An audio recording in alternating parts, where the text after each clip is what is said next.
ಬುರುಡೆ ಹಿಡ್ಕೊಂಡ್ಬಿಟ್ಟು ಬುರುಡೆ ಬಿಡ್ತೀನಿ ಅಂತೇಳಿ ಬುರುಡೆ ಬಿಟ್ಕೊಂಡು ಅಲ್ಲಿ ಬುರುಡೆ ತೋರಿಸ್ತೀನಿ ಇಲ್ಲಿ ಬುರುಡೆ ತೋರಿಸ್ತೀನಿ ಅಂತ ಓಡಾಡ್ಕೊಂಡಿರೋನು ಫೈನಲಿ ಎಲ್ಲ ಆದ ನಂತರ ಜೈಲಿಗೆ ಹೋಗೋ ಪರಿಸ್ಥಿತಿ ಆಯಿತು. ಅದಾದ ನಂತರ ಬೇಲ್ ಸಿಕ್ತು. ಬೇಲ್ನಿಂದ ಆಚೆ ಬರೋಕ್ಕಾಗಲಿಲ್ಲ. ಕಾರಣ ಜೊತೆಗೆ ನಾನು ನಿಂತ್ಕೊಳ್ತೀನಿ ಅಂದವರೆಲ್ಲ ಕೈ ಬಿಟ್ಬಿಟ್ರು ನಡು ನೀರಲ್ಲಿ.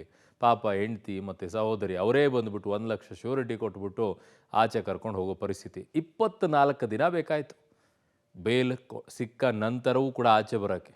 ಏನ್ರಿ, ಅದಕ್ಕೆ ಹುಷಾರ್, ಯಾರನ್ನೋ ನಂಬ್ಕೊಂಡು ಏನೋ ಮಾಡಕ್ಕೆ ಹೋಗ್ಬೇಡಿ. ನೋಡಿ, ಜೈಲು ಹಾಕಿ ಬುರುಡೆ ಚಿನ್ನಯ್ಯ ಕೊನೆಗೂ ರಿಲೀಸ್. ಜಾಮೀನು ಸಿಕ್ಕ 24 ದಿನದ ಬಳಿಕ ಬಿಡುಗಡೆ ಭಾಗ್ಯ. ಕೈಕೊಟ್ಟ ಬುರುಡೆ ಗ್ಯಾಂಗ್, ಆಸರಿಯಾದ ಹೆಂಡತಿ. ಧರ್ಮಸ್ಥಳ ಗ್ರಾಮದಲ್ಲಿ ನೂರಾರು ಶವ ಹೂತಿದ್ದೇನೆ ಅಂತ ಹೇಳಿ ಇಡೀ ದೇಶದಲ್ಲೇ ಸಂಚಲನ ಮೂಡಿಸಿದ್ದ ಬುರುಡೆ ಚಿನ್ನಯ್ಯನಿಗೆ ಕೊನೆಗೂ ಬಿಡುಗಡೆ ಭಾಗ್ಯ ಸಿಕ್ಕಿದೆ.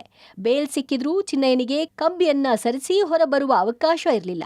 ಕುಟುಂಬಸ್ಥರು ಮತ್ತು ವಕೀಲರ ಸಹಾಯದಿಂದ ಜಾಮೀನು ಸಿಕ್ಕ 24 ದಿನಗಳ ಬಳಿಕ ಶಿವಮೊಗ್ಗ ಕಾರಾಗೃಹದಿಂದ ಬುರುಡೆ ಚಿನ್ನಯ್ಯ ಹೊರಬಂದು ತನ್ನ ಹುಟ್ಟೂರು ಮಂಡ್ಯಕ್ಕೆ ಶಿಫ್ಟ್ ಆಗಿದ್ದಾನೆ.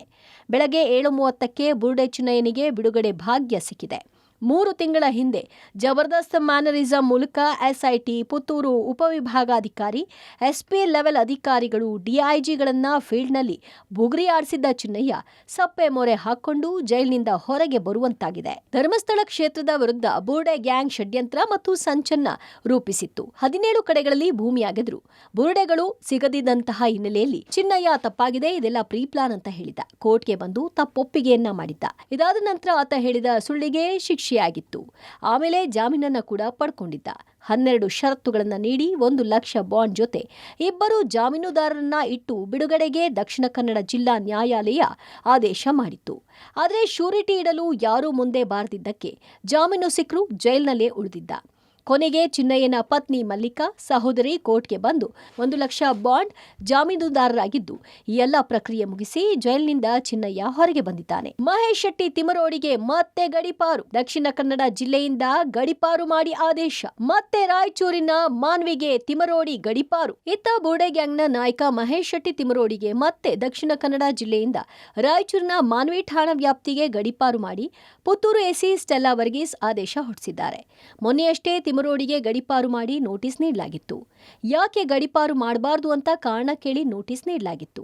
ವಕೀಲರ ಮೂಲಕ ತಿಮರೋಡಿ ವಾದ ಮಾಡಿದ್ರು. ವಾದ ಪ್ರತಿವಾದ ಆಲಿಸಿ ತಿಮರೋಡಿಗೆ ಮತ್ತೆ ನೋಟಿಸ್ ನೀಡಲಾಗಿದೆ. ಇನ್ನು ಗಡಿಪಾರು ಮಾಹಿತಿ ಬೆನ್ನಲ್ಲೇ ತಿಮರೋಡಿ ಮತ್ತೆ ಅಜ್ಞಾತವಾಗಿದ್ದಾರೆ. ಬೆಂಬಲವಾಗಿ ನಿಲ್ಲುತ್ತೇವೆ ಅಂತ ಮಾಧ್ಯಮಗಳಲ್ಲಿ ಪುಂಕಾನುಪುಂಕವಾಗಿ ಪುಂಗಿ ಊದಿದ್ದ ಬುರುಡೆ ಗ್ಯಾಂಗ್ನ ಮಾಸ್ಟರ್ ಮೈಂಡ್ಗಳಾದ ಮಹೇಶ್ ಶೆಟ್ಟಿ ತಿಮರೋಡಿ, ಗಿರೀಶ್ ಮಟ್ಟಣ್ಣವರ್, ಜಯಂತಿ, ಸುಜಾತಾ ಭಟ್, ವಿಠಲಗೌಡ ಯಾರೂ ಕೂಡ ಶಿವಮೊಗ್ಗ ಜೈಲಿನ ಆಸುಪಾಸ್ನಲ್ಲಿ ಕಾಣಿಸಿಕೊಳ್ಳಿಲ್ಲ.